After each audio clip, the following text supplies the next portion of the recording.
আসলে অপেক্ষা করেছে। আপনারা সবাই জানেন যে ঐতিহাসিক শোলাকিয়া ঈদগাহে ঈদুল ফিতরের 198তম জামাত অনুষ্ঠিত হতে যাচ্ছে। প্রতি বছরের ন্যায় এবছরও সকাল 10টায় আমাদের এই শোলাকিয়ার এই প্রাঙ্গণে ঈদ জামাতটি অনুষ্ঠিত হবে এবং এবার ইমাম হিসাবে মুফতি আবুল খায়ের মোহাম্মদ সাইফুল্লাহ খতিব বড় বাজার জামে মসজিদকে নিয়োগ দেওয়া হয়েছে এবং বিকল্প ইমাম হিসাবে আমাদের এখানে আছেন জোবায়ের ইবনে আব্দুল হাই প্রভাষক হজরতনগর AU কামিল মাদ্রাসা। আপনারা জানেন যে এই উপলক্ষে সারা দেশ থেকে দেশ বিদেশ থেকে প্রচুর ধর্মপ্রাণ মুসলমান এখানে আসবেন ঈদের জামাতটা আদায় করতে।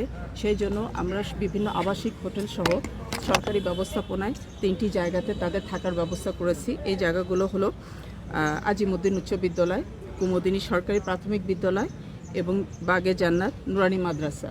এখানে তাদের ইফতার এবং অন্যান্য যে খাবার, যে রাতের খাবারের এটা একদম বিনামূল্যে ব্যবস্থা রাখা হয়েছে।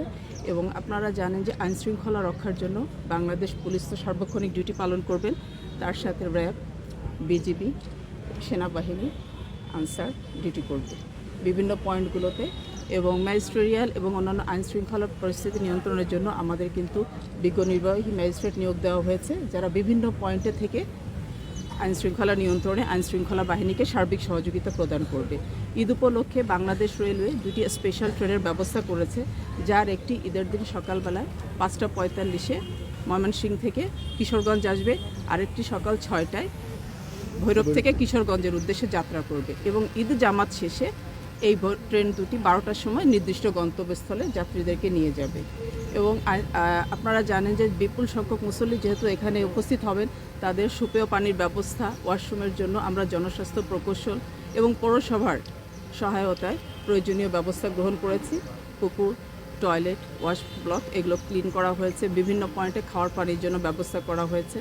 এবং আপনারা জানেন যে যারা নামাজ পড়বেন মুসল্লিরা যারা কাতারে দাঁড়াতে পারেন, কাতার যাতে নষ্ট না হয়, ভেঙে না যায়, এজন্য কাতারে কিন্তু লাইন কাটা হয়েছে এবং চুন দিয়ে রেডি করা হয়েছে, যাতে নির্দিষ্ট সময় মুসল্লিরা এসে স্ব জায়গায় আসন গ্রহণ করতে। এবার একটি বৈশিষ্ট্য হলো যে এবার আমরা যারা আসবেন মুসল্লি, যারা ঈদের জামাতে অংশগ্রহণ করবেন, তারা শুধু জায়নামাজ এবং মোবাইল ক্যারি করতে পারবেন। কোনো ধরনের ছাতা বা অন্য কোনো ধরনের ইলেকট্রনিক ডিভাইস নেওয়া যাবে না। এখানে সার্বিক নিরাপত্তার জন্য সিসি ক্যামেরার ব্যবস্থা করা হয়েছে। আমরা 6টি ওয়াচ টাওয়ার করেছি এবং এর সাথে সাথে হলো অন্যান্য রাত্রিকালীন যে নিরাপত্তা, সে বিষয়েও কিন্তু পর্যাপ্ত আলোকসজ্জার ব্যবস্থা, যেটা আমরা পৌরসভার মাধ্যমে করে দিয়েছি। এবং ড্রোনের মাধ্যমে, অর্থাৎ যখন এই নামাজের সময় থেকে ড্রোনের মাধ্যমে যাতে পুরো জিনিসটা দেখা যায় কোথাও কোনো সমস্যা আছে কিনা, সেজন্য পর্যাপ্ত ড্রোনেরও কিন্তু ব্যবস্থা রাখা হয়েছে। ফায়ার সার্ভিসকে রেডি রাখা হয়েছে, মেডিকেল টিম রেডি করা হয়েছে। যদি কেউ অসুস্থ হয়ে যান এখানে নামাজ পড়তে এসে, যেহেতু একটু গরম আছে, সেজন্য পর্যাপ্ত মেডিকেল টিমেরও ব্যবস্থা রাখা হয়েছে।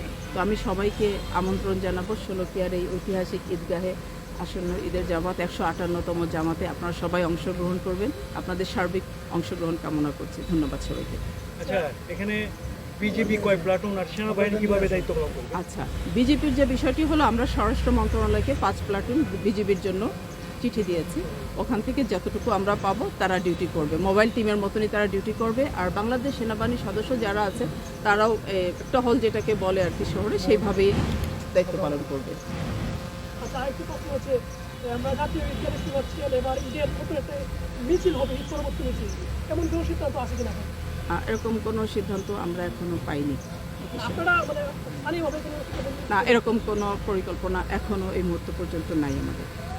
আর কিছু বিগত সময় আমরা দেখতে পাইছি যে আপনার নিরাপত্তার কারণেই আমরা ওয়েদার আপনারা দেখতেই পাচ্ছেন, আমরা সার্বিক নিরাপত্তার কারণেই কিন্তু ছাতাটাকে, আমরা যখন আইনশৃঙ্খলা বাহিনীর সাথে মিটিংয়ে বসেছিলাম তখনই এই ডিসিশনটা এসছে ছাতা বা অন্যান্য জিনিস ক্যারি না করার জন্য, জাস্ট জায়নামাজ আর মোবাইলটা এই জন্য।